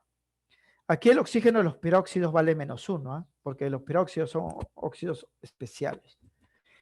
Dentro de este ion, ¿no? Porque todo el ion tiene carga -1, el nitrógeno vale +5. ¿Por qué? Porque los oxígenos al valer -2 serían 3 por -2 sale -6. Para que salga -1, él debe ser pues +5. Cuando tienen un ion, jóvenes, ya saben que la suma de cargas ya es igual a 0, ¿eh? Si no es igual a la carga de ion. Cada oxígeno vale -2 aquí, porque esto es un compuesto ordinario. Haría -6 para que salga -1, este sería +5. Aquí esto es 0. Aquí si esto es neutro, ¿no? Como este es -2, este debe ser +2. Esos son los cambios de carga. Hidrógeno, no puedo averiguarlo porque no hay hidrógenos acá, pues, ¿no? Las reacciones, jóvenes, en medio ácido y medio básico son incompletas. Es por eso que al final se completa con agua y iones hidrógeno. Bien, ya está la ecuación, ¿ah? El oxígeno pasa de -1 a 0 y el nitrógeno pasa de +5 a +2. Veamos los cambios. El oxígeno de -1 a 0 estaba con anión y luego se vuelve neutro. Ha perdido electrones, ¿ah? Eso es oxidación. ¿Cuántos electrones ha perdido? 1 por cada oxígeno, pero en la fórmula hay 2, ¿ah? Por eso colocamos 2 electrones acá. Por el contrario, el nitrógeno pasa de +5 a +2. Está recuperando electrones, ¿ah? Porque había perdido 5, ahora pierde 2, ha recuperado 3, ¿no? Reducción, gana 3 electrones. Bien, ahora hay que hacer que estas cantidades sean iguales, hay que multiplicar por los mínimos enteros. Aquí sería por 3 para tener 6 electrones perdidos y aquí por 2 para tener 6 electrones ganados. Este 3 va a afectar la oxidación, o sea que va a estar aquí 3 y aquí también 3. Este 2 afecta la reducción, aquí 2 y aquí 2, ¿no? Todo lo que es reducción. Y la ecuación quedaría así. Listo. Ya está balanceado por el método redox. Pero la regla hemos dicho que cuando estamos en medio ácido hay que completar el balance con agua donde falta oxígeno. Voy a contar los oxígenos, miren, ¿ah? Aquí hay 6 oxígenos en total, 6, ¿ah? 6. Y aquí también habría 6, en total 12. Acá hay 6, más 2 serían 8. Acá faltan oxígenos, ¿no? Porque acá hay 12 oxígenos, aquí solamente hay 8. ¿Cuántos oxígenos faltan? 4. Voy a colocar 4 moléculas de agua. ¿Por qué? Porque cada agua tiene un oxígeno, completaría lo que falta. Pero al agregar el agua, estoy agregando también hidrógenos que debo compensar al otro lado con estos iones. pero debo compensarlo, jóvenes, según las necesidades, ¿ah? Porque al agregar 4 aguas, tengo 8 hidrógenos. En este lado también debe haber 8 hidrógenos. Pero ya había 6 acá, fíjense, ¿ah? Ya había 6 en el peróxido. Solamente debo agregar 2 para completar los 8. Y ya todo estaría balanceado, jóvenes, ¿ah? Pueden ver. 6 hidrógenos, con estos 2 serían 8. Acá hay 8 hidrógenos. Oxígenos, aquí miren, ¿ah? Hay 6 más 6 serían 12. Aquí serían 6 más 2 serían 8, más 4 serían 12, balanceado. Nitrógeno 2, todo está balanceado. Lo que le piden, jóvenes, aquí es el coeficiente del agente oxidante y del agua. Del agua sería 4. ¿Ah? ¿Quién es el agente oxidante en una reacción redox? ¿No? El coeficiente del agente oxidante, que es la especie que se reduce, siempre el agente oxidante es la especie que se reduce. ¿Quién se reduce? El NO3. ¿Ah? El NO3 se reduce. Él se está reduciendo. El NO3 se reduce. ¿Cuál es su coeficiente al final? 2. ¿No? El coeficiente del agente oxidante, entonces, es 2 y el coeficiente del agua es 4. Entonces la respuesta sería 2, 4. ¿No? También sería la clave la A. Esto, jóvenes, también está dado en su teoría. En el repaso lo hemos indicado. ¿Ah? Hay que practicar para lograr pues un balance continuo, no rápido. Es así. Hemos simplemente seguido los pasos del método redox. Bien, para finalizar ya los últimos problemas que son de la parte de gases, vamos a hacer también un repaso del estado gaseoso, ¿no? ¿Qué es el estado gaseoso, jóvenes? El estado gaseoso corresponde al estado de agregación más energético de la materia a condiciones ordinarias. A condiciones ordinarias, ustedes saben que hay 3 estados de agregación, ¿no? El sólido, el líquido y el gas. El gas es el estado más energético. Pero hay otros 2 estados que también se pueden lograr en la materia, pero a condiciones extremas, ¿no? El estado supercaliente, que es el estado plasmático, cuarto estado de la materia, y el estado superfrío, ¿no? Que es el estado Bose-Einstein, ¿no? El estado de supersólido, que se logra pues a temperaturas cercanas pues al cero absoluto, ¿no? Pero estos estados pues no se dan a condiciones ordinarias, ¿no? Por eso cuando hablamos de estado de agregación, nos referimos básicamente al estado sólido, líquido y gaseoso. Y el gaseoso es el más energético, ¿no? Este estado se encuentra formado por los gases y también por los vapores, ¿no? Que son sustancias que han pasado pues a la forma de gas, ¿no? Todo gas está formado por moléculas que se encuentran separados grandes distancias entre sí y que se mueven a altas velocidades. Por eso se dice que este estado pues de la materia es un estado de alta energía cinética, ¿no?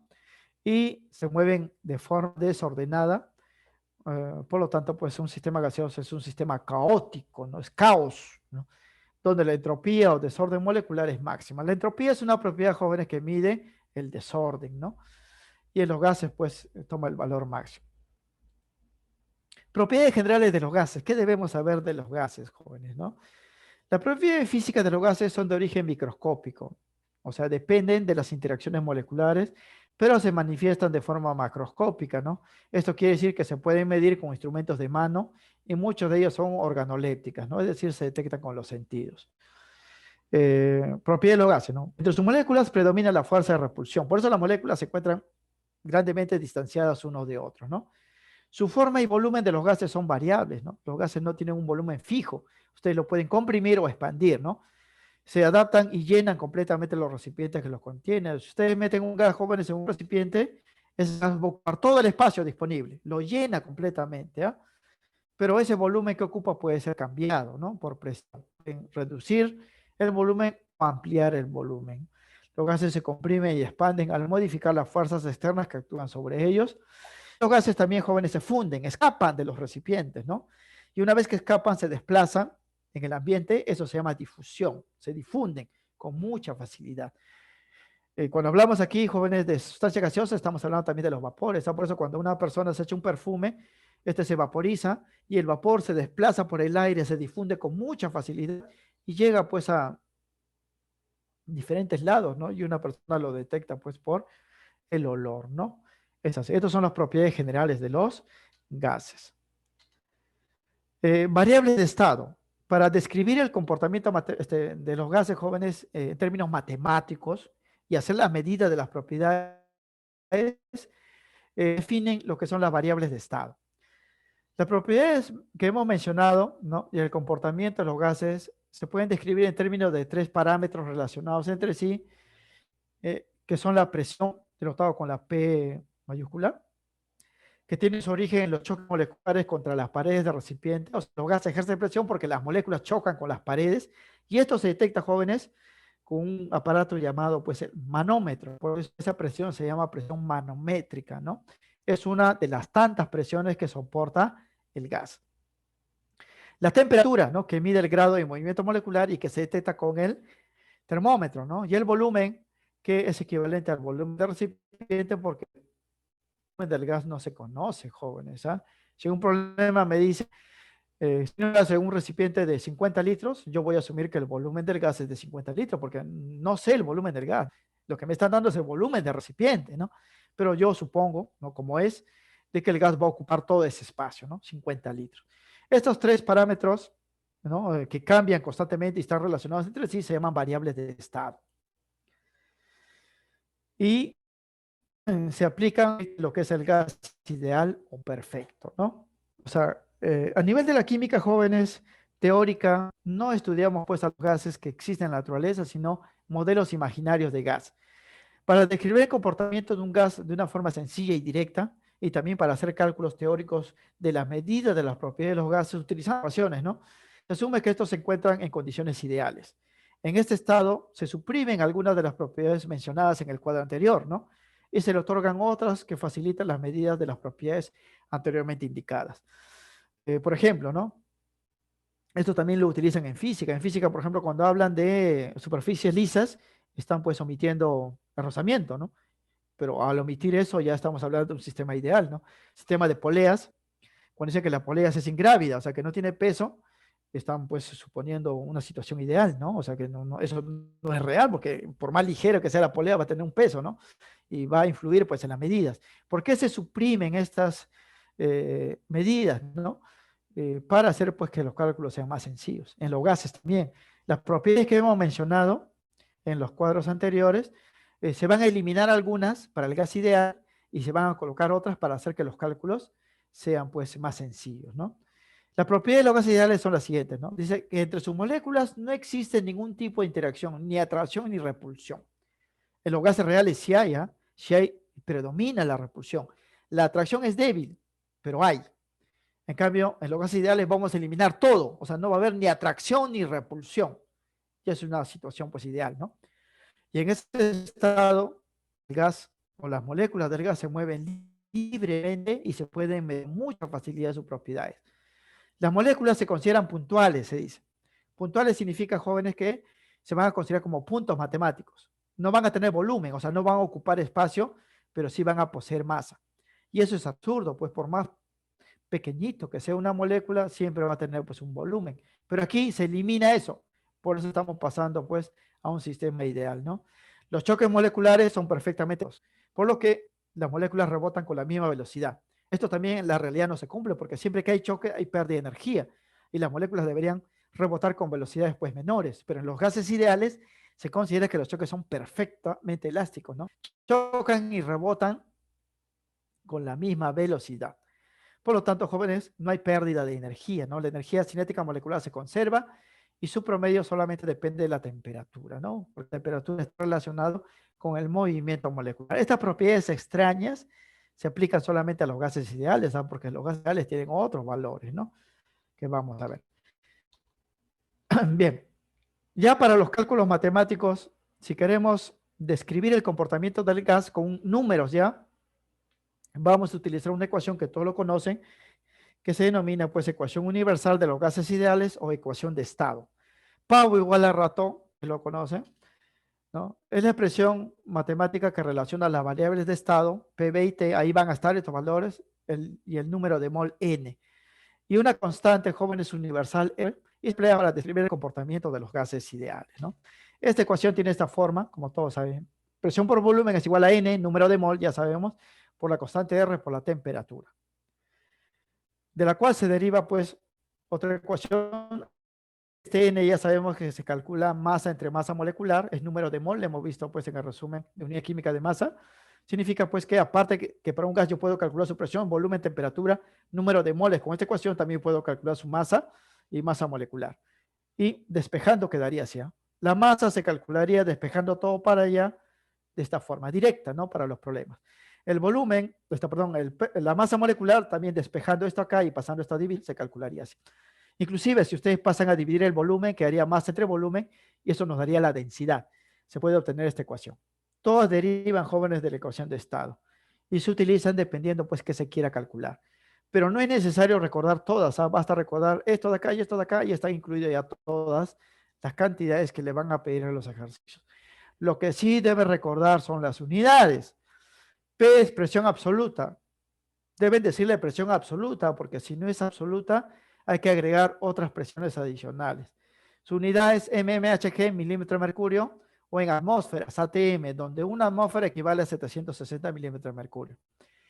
B es volumen y debe estar en litros. T es la temperatura absoluta y debe estar en Kelvin. Esta es la ecuación de conversión de temperatura, ¿no?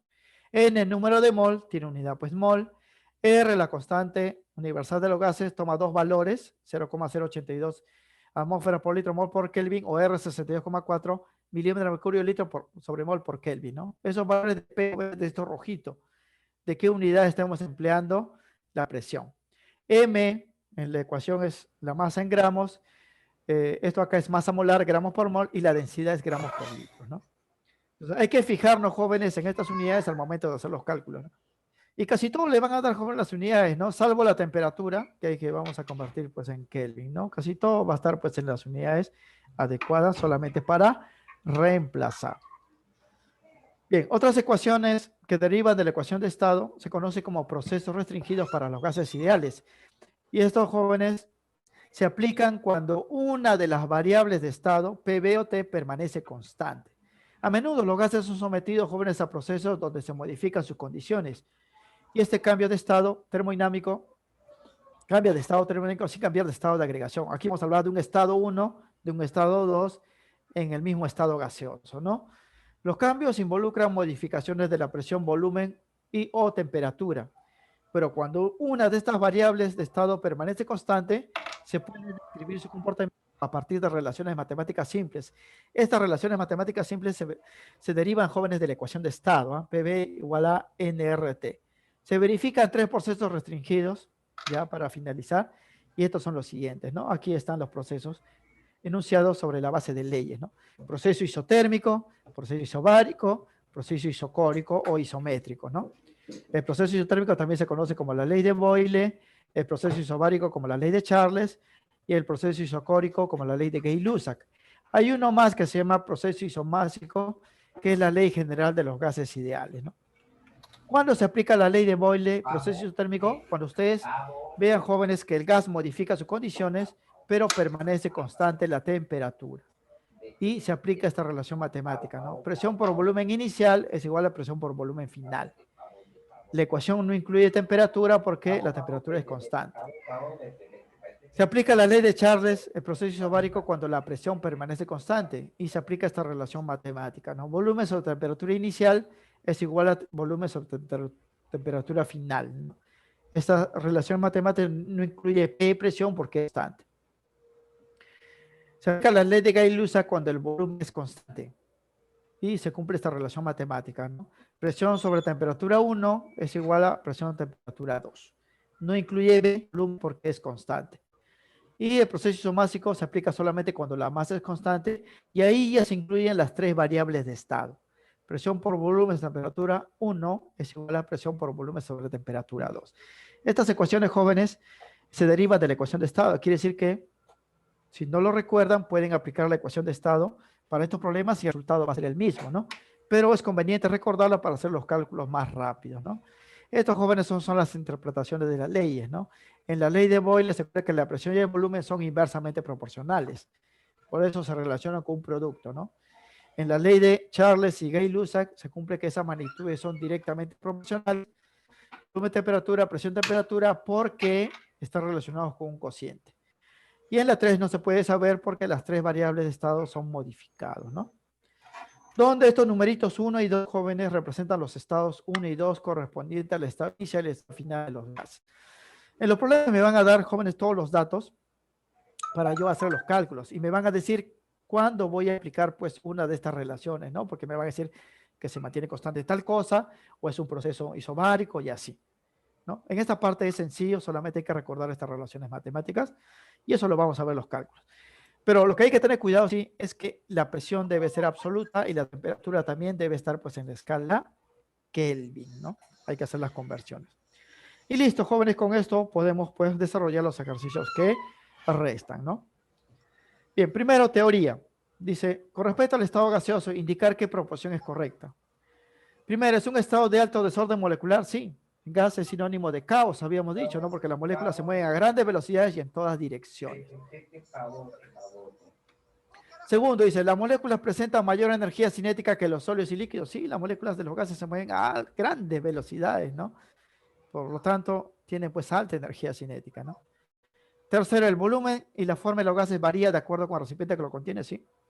Su volumen y forma son variables, no están definidos, ¿no? El volumen puede cambiar, los gases se pueden comprimir o expandir, ¿no? Y la forma del gas depende pues del recipiente, ¿no? Si el recipiente es cilíndrico va a tener pues forma cilíndrica, si es esférico va a tener forma esférica y así. Entonces en este caso las tres afirmaciones son verdaderas, correctas sobre la base pues del resumen que hemos dado, ¿no? Primero correcto, porque de los tres estados de agregación comunes de la materia, el estado gaseoso representa el más energético, ¿no? Pues las partículas que lo constituyen moléculas se mueven a grandes velocidades y de forma caótica. Su entropía o desorden molecular es máximo. Segundo, también es correcto, porque la energía predominante en los gaseosos es el tipo cinético, ¿no? El tipo cinético, ¿por qué? Porque las moléculas tienen alta velocidad, ¿no? Velocidad molecular. Ustedes saben que la energía cinética por física se calcula como un medio de la masa por la velocidad al cuadrado, o sea, depende de la velocidad, ¿no? Y en los gases, las moléculas se mueven pues, a grandes velocidad. Y tercero, también es correcto porque la forma y el volumen de los gases son variables, ¿no? Se adapta al recipiente que los contienen y los llenan completamente. Es por eso que la respuesta es la alternativa D. Todas son correctas. Está indicado, jóvenes, en el resumen que hemos dado. ¿Ah? Bien, la 12. Dice, se tiene 100 litros de agua en un tanque de 600 litros de capacidad. Ojo que el agua aquí está en primer lugar en estado líquido. ¿Ah? Dice, si al evaporar toda el agua, la presión manométrica, esto no es presión absoluta, registra 40 atmósferas, determina a qué temperatura llegó el agua. Entonces, miren, el agua está en un recipiente de 600 litros. El agua líquida está en 100 litros. ¿Ah? Todo esto se va a convertir en vapor y va a llenar los 6.000 litros. Ya no va a haber agua líquida. Todo va a pasar a la forma de vapor. Entonces, en ese estado, el gas se va a comportar, perdón, el agua se va a comportar como un gas. Y como me piden la temperatura, me dan su presión, me dan su masa, porque el volumen del agua lo puedo pues convertir a masa fácilmente, voy a utilizar la ecuación de estado. Pavo igual a ratón para hallar la temperatura. Vamos a decir lo siguiente, ¿no? Primero, aquí esto es importante, ¿eh? Para la resolución de este problema, se debe considerar que la manométrica que me dan es solo una parte de la presión absoluta. Yo voy a operar siempre en gases con presión absoluta que soporta el gas. Pues hay que adicionarle la presión barométrica o atmosférica, que se representa así, P bar, el cual se considera constante igual a una atmósfera. Siempre la presión atmosférica, cuando se hace medida para los gases, es la presión del aire exterior y siempre vale una atmósfera. Se cumple esto, jóvenes, que la presión absoluta siempre va a ser igual a la presión manométrica más la presión barométrica, porque la presión manométrica es una parte de la presión que soporta el gas. Entonces, ya teniendo presente esto, vamos a enlistar los datos para hallar la respuesta. Primero, la masa del agua es 100 litros, pero ustedes saben que como la densidad del agua es 1, 100 litros equivale a 100 kilogramos, jóvenes, ¿ah? Porque cada litro es un kilogramo, como ustedes saben. 100 litros, 100 kilogramos, pero los cálculos hemos dicho con la ecuación de estado debe estar pues en gramos. 100 kilogramos sería 100 miligramos. Esto es lo que vamos a reemplazar, ¿ah? No kilogramos. Segundo, el volumen que va a ocupar el agua una vez que esté en forma de gas va a ser 6.000 litros. ¿Ah? Esto no, ¿ah? Esta es la cantidad de agua que teníamos líquida, ¿no? Cuando todo se evapore va a ocupar 6.000 litros. Ya está en litros, correcto. La presión absoluta va a ser igual a la presión manométrica, que equivale a 40, y siempre hay que sumarle una atmósfera, que es la presión barométrica. Sería 41 atmósferas. La masa molecular del agua es 18, ¿no? Porque va a haber vapor de agua. Y con ello, jóvenes, porque ya tenemos todos los datos, vamos a hallar su temperatura. ¿A qué temperatura va a estar el agua bajo estas condiciones, no? Entonces decimos acá, para determinar la temperatura a la que se encuentra el vapor de agua, emplearemos la ecuación universal de gases ideales o ecuación de estado. Recordar que en dicha ecuación la temperatura se encuentra en la escala Kelvin, ¿no? O sea, cuando hagamos los cálculos, la temperatura va a salir en Kelvin. Y si no hay respuesta en Kelvin, hay que pasarlo a grados, ¿no? Aquí está la ecuación de estado, pero no vamos a utilizar esto, porque tenemos datos masa y masa molecular, vamos a utilizar esto. Bien, vamos a reemplazar, sería así. Presión 41, volumen 6.000 litros, masa 100.000 gramos, masa molecular del agua 18. Temperatura es lo que queremos hallar. Y R, que es la constante, vamos a rezar 0,082 porque la presión está en atmósferas. Tiene dos valores R, hemos dicho, 0,082 y 60,4. Pero vamos a reemplazar 0,082 cuando la presión está en atmósferas, 41 atmósferas. Bien, eso sería todo. Vamos a pasar pues a despejar todo para allá. Y la temperatura va a salir 540 Kelvin. Ahora, si vemos las alternativas, ¿no? Si vemos las alternativas, vamos a encontrar que no hay 540 Kelvin, ¿no? Hay estos dos valores en centígrados, entonces significa que hay que hacer pues conversiones, ¿no? Bien, esta temperatura expresada en escala Celsius equivale a, o sea, los 500 Kelvin pasado a Celsius equivale a, tenemos que utilizar esta ecuación. Temperatura en centígrados es igual a Kelvin menos 273, ¿no? O sea, lo que era suma a este lado le hemos pasado a restar. Sería 540 menos 3, eso sería 267 y ahí sí hay clave, ¿no? En Celsius sería 267, es la clave, la B. Como ven, jóvenes, en este ejercicio y en los demás va a venir todos los datos de frente, solamente hay que tener cuidado con las unidades y saber qué ecuación vamos a aplicar. Bien, ejercicio 13. ¿Cómo varía la presión del gas si se duplica la temperatura y se reduce en un 20% del volumen inicial? Aquí también, jóvenes, miren como las respuestas están en porcentaje y el dato en porcentaje. Y hemos dicho que operaciones de este tipo, cuando no me den datos numéricos, conviene operar con 100 unidades de materia, jóvenes. Estas unidades 100 pueden ser gramos, pueden ser litros, pueden ser ciencias, pero 100 unidades, ¿no? Entonces, vamos a decir nuevamente, ¿no? Cuando se hace operaciones con porcentaje, se asume cantidades con referencia a 100 unidades. Para este ejercicio, las condiciones iniciales y finales se relacionan según, ¿no? Se relacionan, aquí debe ser. A veces, al escribir, el corrector es ortográfico, ¿no? De estos programas de Office, de frente escriben, ¿no? Así como en sus celulares escriben, pues, valores, ¿no? Que cantidades que no corresponden. Bien, lo que nos dice aquí, jóvenes, es lo siguiente, nos piden cómo varía la presión de un gas, o sea, vamos a tener una presión inicial y una presión final, nos piden el cambio, cuánto ha variado, ¿no? Si se duplica la temperatura, vamos a tener una temperatura inicial y una temperatura final que va a ser el doble. Se reduce un 20% el volumen inicial, vamos a tener un volumen inicial y el volumen final va a ser 20% menos. Entonces vamos a hablar de dos condiciones, condición inicial y final. Estado 1 y estado 2 significa que aquí vamos a utilizar las ecuaciones de los procesos restringidos, ¿no? Como vamos a ver. Esto lo vamos a ver en este cuadro, A ver. Presión inicial, yo no conozco el valor, voy a 100, jóvenes, y voy a calcular la presión 2. La presión 2 no lo conozco, ¿no? No lo conozco. Voy a, pues, P2, ¿no? Porque no conozco el valor, voy a calcularlo y lo voy a comparar para saber, pues, en cuánto ha variado, ¿no? Temperatura 1, voy a asumir que es 100 también, y la temperatura 2 va a ser 100, me dice que se duplica la temperatura, ¿no? Volumen 1, tampoco lo conozco, voy a asumir que es 100, y el volumen 2 se reduce en 20%, sería 80. Como están variando, jóvenes, las tres variables, ¿no? Están cambiando las tres variables de estado. Se observa, ¿no? Que se modifican las tres variables de estado. La ley general de los gases ideales, ¿no? Pues solo la masa permanece constante. Vamos a aplicar eso de presión por volumen de temperatura 1 es igual a presión por volumen sobre temperatura 2. Los datos iniciales todos son 100 y los datos finales son esos. ¿Ah? Yo debo averiguar cuánto es la presión 2 para saber en cuánto ha cambiado, porque inicialmente era 100. Por ejemplo, si la presión 2 me sale 200, significa pues que ha aumentado en 100%, ¿no? Si la presión jóvenes final me sale pues 500, ha aumentado en 400%, ¿no? Es así. Entonces debo hallar esta presión 2. Para ello, voy a utilizar esta ecuación porque las tres cantidades se están cambiando. Y reemplazarlo sería así, ¿ah? 100, 100, 100, 100 son los valores iniciales. La expresión lo que quiero, el volumen se redujo en 20% y la temperatura se duplicó, ¿no? Cancelo acá los 100, paso 200, divido 80 y la presión 2 sale 250.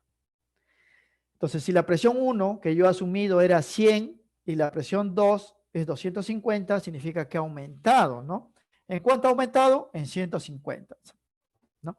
En porcentaje eso equivale pues a 150% porque estoy asumiendo un valor de 100 unidades, ¿no? Por eso conviene así. La presión final aumentó en 150 unidades respecto a la presión inicial. Dicho incremento expresado en porcentaje es 150%. Por eso conviene, jóvenes, aquí asumir cuando se trabaja en porcentajes cantidades iniciales 100, ¿no? La respuesta entonces sería la clave C. Bien, penúltimo problema. Dice, 300 mililitros de oxígeno contenido en un recipiente ejerce una presión de 100 milímetros de mercurio y 200 mililitros de hidrógeno contenido en otro recipiente ejerce una presión de 150 milímetros de mercurio. ¿Eh? Dice, si se mezclan conectando los dos recipientes, determine la presión total de la mezcla. Bien, primero los gases jóvenes van a estar separados. ¿Ah? Uno va a ocupar 300 mililitros y el otro 200. Pero cuando se conecten, el volumen total va a ser 500 jóvenes. ¿Ah? Significa que ahora cada gas va a ocupar un espacio mayor. Y al ocupar un espacio mayor, su presión ya no va a ser la misma, ¿no? Porque de acuerdo con la ley de Boyle, el volumen es inversamente proporcional pues, a la presión, ¿no? Va a haber un cambio de volumen, va a haber un cambio también de presión. Ambos gases van a modificar su presión, van a tener presiones finales y lo que nos piden, jóvenes, es cuál es la presión total de la mezcla una vez que se ha conectado. Esto sería así. Los gases indicados en el problema ocupan ciertos volúmenes iniciales, 300 y 200 mililitros, y al ser conectados ocuparán un volumen mayor de 500 mililitros. Al aumentar el espacio, sus presiones disminuirán. Los nuevos valores de dichas presiones se pueden determinar a partir de la relación de la ley de Boyle, por la temperatura permanece constante. No me dan, fíjense, datos de temperatura, significa que la temperatura es constante. Voy a aplicar esto. Presión 1 por volumen 1 es igual a presión 2 por volumen 2. Para cada gasa, para el gas oxígeno sería así. Su presión 1 es 100, acá lo voy a reemplazar. Su volumen 1 es 300, acá está. Su presión 2 lo voy a calcular porque al mezclar se va a dejar una nueva presión y el volumen final que va a ocupar es 500, ¿no? Cuando se conecten ambos recipientes. Entonces esa presión 2 para el oxígeno sería 60 milímetros de mercurio, ¿no? Porque la presión está en milímetros de mercurio, 60. Lo mismo va a pasar para el hidrógeno, ¿eh? Vamos a aplicar igualito la ley de Boyle. Presión 1, 150 milímetros de mercurio, ejercía, ¿no? El volumen del hidrógeno inicial era 200 mililitros. Su presión 2 lo voy a calcular y cuando se conecte el hidrógeno también va a ocupar el espacio total, 500 mililitros. Esa presión sería 60 también. Ya una vez, jóvenes, que estén formando la mezcla, cada gas va a ejercer pues una presión particular de 60 a 60. Lo que me piden a mí es hallar la presión total de la mezcla formada, que es igual a la suma de las presiones de los gases, ¿no? Como hay dos gases, cada gas ejerce una presión 60 a 60, la presión total de la mezcla sería 120 mililitros, ¿no? Clave la C. Por último, ya para que puedan dar su práctica dirigida, dice, el helio que se vende para llenar globos tiene una presión manométrica de 5,4 atmósferas. Ojo que es manométrica, no es presión absoluta. A 47 grados centígrados, ¿no? Si el volumen del recipiente que contiene el helio es 60 litros, dice, ¿cuántos globos de medio litro, 0,5 litros, se podrán llenar bajo una presión de una atmósfera y esta temperatura? Bien, o sea, yo voy a llenar globos jóvenes de medio litro con helio, pero el helio debe estar a estas nuevas condiciones, ¿ah? No a las condiciones iniciales. Si yo modifico la presión, miren, la presión voy a pasarlo de 5,4 a 1,5 y la temperatura voy a pasarlo de 47 a 27, el volumen que ocupará ya no va a ser 60. No, al inicio ocupaba 70. Al final ocupa otro volumen a otras condiciones, con la cual voy a llenar, voy a calcular cuál es el volumen de helio a las condiciones de llenado del globo, ¿no? Porque las condiciones iniciales yo ya sé que ocupa pues 60 litros, ¿no? Si no se va a llenar los globos, a los globos no se puede llenar a 5,4 atmósferas ni 47, sino se deben llenar estas condiciones. Entonces, yo debo calcular qué volumen a estas nuevas condiciones antes de llenar los globos. Las condiciones iniciales y finales para el gas helio se relacionan según, ¿no? Y aquí vamos a hablar del helio. Va a tener condiciones iniciales a presión, temperatura, volumen inicial, presión, temperatura y voy a calcular su volumen final, ¿no? Bien, la presión inicial va a ser igual a presión manométrica, 5,4, y siempre hay que sumarle 1, ¿no? Sería 6,4, porque esta presión que me dan no es absoluta. Ya hemos dicho que la presión absoluta es presión manométrica más presión barométrica, ¿no? 5,4 más 1 más de 6. Ese helio inicial está a 47 grados centígrados. Para pasarlo a Kelvin, porque hay que reemplazar temperatura en Kelvin, sumarle 273, sale 320 Kelvin. Y su volumen inicial es de 60 litros. El helio lo vamos a llevar a una nueva condición antes de llenar los globos, ¿no? Su presión final va a ser 1,5 atmósferas. Aquí no hay que sumarle nada porque no me dicen que es presión manómetrica, se supone que es presión atmosférica, ¿no? Y la temperatura ya no va a ser 47, sino va a ser 27 grados centígrados. Sumando 273 es 300 Kelvin. Voy a calcular ese nuevo volumen por 2. Una vez que ya tenga ese nuevo volumen, condiciones, recién voy a empezar a llenar los globos. ¿Ah? Entonces, como aquí se modifican las tres variables PV y T, igual vamos a aplicar la ley general de los gases ideales, pues lo único que permanece constante es la masa del gas, ¿no? Esta ecuación. ¿Por qué? Porque los tres están cambiando. ¿Ah? Vamos a reemplazar aquí 6,4, 320, 60K inicial. Luego aquí 1,5, abajo 300 y voy a calcular el volumen 2. Y eso lo vamos a hacer acá. 6,4 por 60, 320, 1,5 por volumen 2 entre 300. Ese volumen final de helio es 240 litros. ¿No? Entonces, el helio que ya he calculado ya está las condiciones óptimas para llenar los globos. ¿Ah? Está la presión adecuada, está la temperatura adecuada y tiene este volumen, ya no es de 60, ahora es más, 240. Ahora, con estos 240, ¿cuántos globos de medio litro se podrán llenar?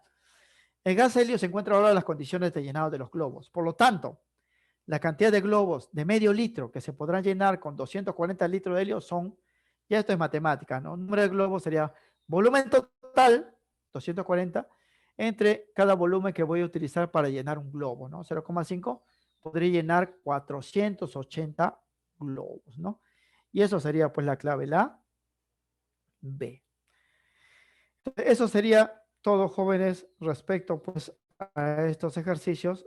Recuerden que hemos dado volúmenes, hemos hecho un repaso, ¿no? Para poder pues aplicar directamente los ejercicios, ¿no?